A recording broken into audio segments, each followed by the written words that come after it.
Okay, y'all, grab your paper, grab your pen. I'm about to tell you what you need to do and have before you have a hysterectomy. Hey, it's Selena Faye, and I'm here, your midlife guru, coach, friend, compadre, whatever you want to call me. That's who I am. I am here to help you through midlife, and hopefully you can help me too. So like, follow, subscribe, all those good things that you do on YouTube, and let's get to it. Okay, one of those things that happens in midlife a lot is that we end up having to have hysterectomies, you know, the change, all that good kind of stuff. So today I want to share with you my checklist on what you need before having your hysterectomy, because the more prepared you can be, the smoother your recovery will be. So first thing you need is comfy clothes. Da, da, da, da. I found me some nightgowns. They are down to the knee. They are very comfy. There's nothing on my belly. It is wonderful. Have you at least 4 or 5 of those so that you don't have to worry about doing laundry the first few days after surgery, because those are going to be your worst days as far as the recovery goes. Now, the recovery is 6 to 8 weeks. I understand not everybody can take that much time off. I understand some people are going to have a better time than other people. And that's okay, because everybody is different. Everybody's body is going to react different. But to completely heal the proper way, it takes a good 6 to 8 weeks of rest. Now, mind you, those first few weeks, the first 2 for me, I was so sleepy that all I did was lay around and sleep. But now I'm feeling better on week 3, and I want to do stuff, and I have to tell myself not to, because it is not necessarily the outside healing that's the important part. It's the inside healing, and that takes time. You can't lift things heavier than a gallon of milk. You're not supposed to strain. You're not supposed to do physical activity. Like literally walking in the house is all my doctor wants me to do.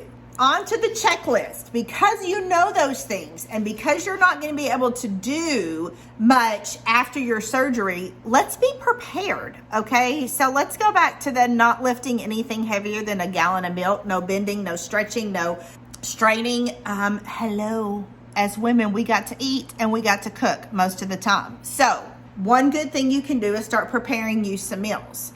I know that when I have surgery or when I don't feel good, I like soups. So I made me up some different soups. I also got me the chicken noodle soup because I love that broth. I got me sandwich stuff. I like grilled cheese sandwiches for some reason. So I had stuff to make grilled cheese sandwiches. I got the little butter, not the big old container of butter. When I make my grilled cheese sandwiches, I had any pots and pans that I might need already sat out on my countertop. So I didn't have to bend over and pick up the pan or reach up high to pick up the pan. It was right there on the countertop for me. I had an area on my countertop where I had like my crackers, like salted chips help me when I'm nauseous. So I had my crackers, I had my salted chips, I had my chicken noodle soup. I had bland things because I know that when my stomach is upset, that's kind of what I need, is that bland stuff. I also had me for drinking afterwards, water bottles, some Gatorade, some Powerade, some Sprite, some 7-Up, some Coca-Cola, whatever it is that you like to drink. When you're sick, there's probably things that you like versus when you're feeling good. So have you a little bit of both. Have it all out on the countertop that you possibly can, along with any plates, utensils, anything that you might need, so you don't have to strain your body any getting that. Have you some freezer meals made. Make them up in the container that you can pop in the microwave and heat up and eat that way. That is going to save you time and energy and still allow you to get nutrients in it. Now, after the first few days, when you're feeling better, try to eat as nutritious as possible. Have you some fruit? Have you some carrots? Whatever it is nutritious that you can eat, that is going to help your body in the healing process. Also, on your checklist, comfy shoes. Get you some house shoes that have cushion in them, because you're going to want to walk. Walking after surgery is one of the best things that you can do to help your body stay from getting blood clots. That can cause all kinds of potential problems, keeping the blood circulating. It's going to help you heal quicker. It's going to help you not become so constipated. So comfy house shoes with comfy clothing, because about every hour when you're awake, you want to walk around for about 5 minutes. Now, when I say walk, I'm talking very slow, and you want to get you a nice little pillow to put against your belly. A semi-firm pillow, you know, like maybe a little couch pillow or something like that that you can put across your belly and kind of hold some pressure there so that you have some security when you're walking. Also, an abdominal binder is good. I'm going to send some links in the bottom of the description of this video so that you can see what I'm talking about. I was not given an abdominal binder at the hospital. A lot of people I've talked to aren't, but then there are some people that are. So, you know, you might ask your doctor about it. Some doctors like them, some doctors don't. My doctor thinks it's a great idea. I ordered it off Amazon, and it goes around my belly, and I wear it when I walk around for sure, and then at the beginning when I would sleep, because even when you turn and you move in the bed, you're gonna have that discomfort, and I just felt like my belly was this big gut that just flopped over one way and then flopped over another way. So it really provided a lot of security and helped decrease the pain. On the checklist, pain. So your doctor may or may not give you pain medication. My doctor gave me this ball that provided pain relief. It's called an on-cue pump for the first 3 days. And I will have a video about that you can check out in my YouTube channel that describes that more and actually shows you those types of things. But I also was given hydrocodone for pain. I did not actually end up using any of those. She also told me I could take ibuprofen. And I was so worried that the circle pump that was giving me medicine, it was numbing the inside of my abdomen, was gonna run out, and then I was gonna have such bad pain that I didn't want to use my strong pain medications. So I saved those, and then I didn't end up needing them. But have you some ibuprofen and have you some Tylenol. Ibuprofen is really good for inflammation, and you are going to be very inflamed. It doesn't matter which hysterectomy they give you, you're going to have inflammation inside your body, and the ibuprofen helps kind of reduce that swelling. So you want to have some ibuprofen and Tylenol. Tylenol helps more with like fever, but you can alternate those if you don't get any prescription pain medications. Also, another thing that helps to put on your checklist is an ice pack.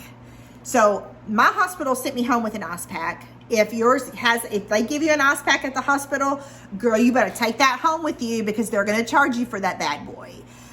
When the day I had surgery, when I got home, I had a lot of swelling in my vaginal area because that's where they took my uterus and ovaries out of. There's a lot going on there, so it was swollen. Girl, I put that ice pack there. It helped tremendously. It helps relieve the swelling. It constricts your blood vessels, so not as much blood is going to that area, which is why it is able to help reduce the swelling. It makes it feel a little bit better. You can also use your ice pack on your belly in the areas, the lower belly is pretty much what's going to have the discomfort. So use your ice pack, have one of those just in case the hospital doesn't give you one. If you already have one on hand, wonderful. Also on your checklist, a few other medications, because see what happens is when they put you under anesthesia for your hysterectomy, it puts all of your body to sleep. All of it. Like the tube that's in your mouth is controlling your lungs and giving you the air to breathe. That includes your intestines. And your intestines are like little worms that are just constantly little moving. And as they're doing that, they're pushing the poop through and it goes through and you have glorious bowel movements. Well, when they put your body to sleep, so do these. These are the last thing to wake up after anesthesia. So what happens is your poop just sits there. And even though you're not eating or drinking anything during surgery, we're talking this could be a couple of days, 4 to 5 days before these become completely active and are working again.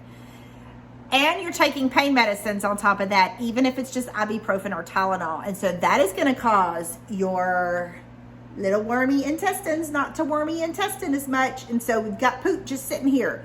And as it sits here, it gets hard. Then it's hard to move. So you're going to need stool softeners. You're going to need some kind of laxative. Now, a laxative would be like milk of magnesia, magnesium citrate, and they do have some laxative tablets. So you need 2 different things. A stool softener to soften your stool.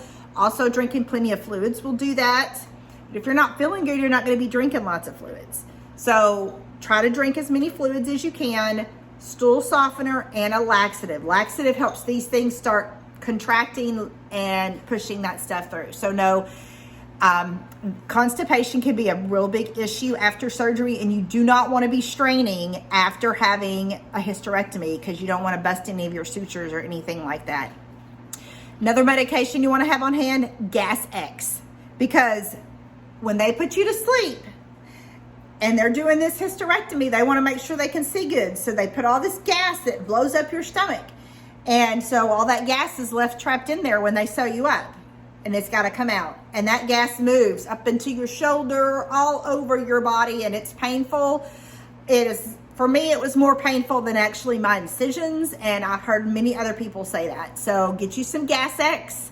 It's a chewable tablet. It helped. I was belching like crazy, farting like crazy. Girl, it's all coming out. I just wanted it out of me because it was uncomfortable. Also, the walking will help with that too. The more you can move that gas around, even a rocking position helps tremendously with the gas pains. So that is my list of things that you need. I'm sure there's plenty more. I had terrible dry mouth. Popsicles were the thing. I could drink, but then that made me nauseous. But I found some sugar-free popsicles at the store.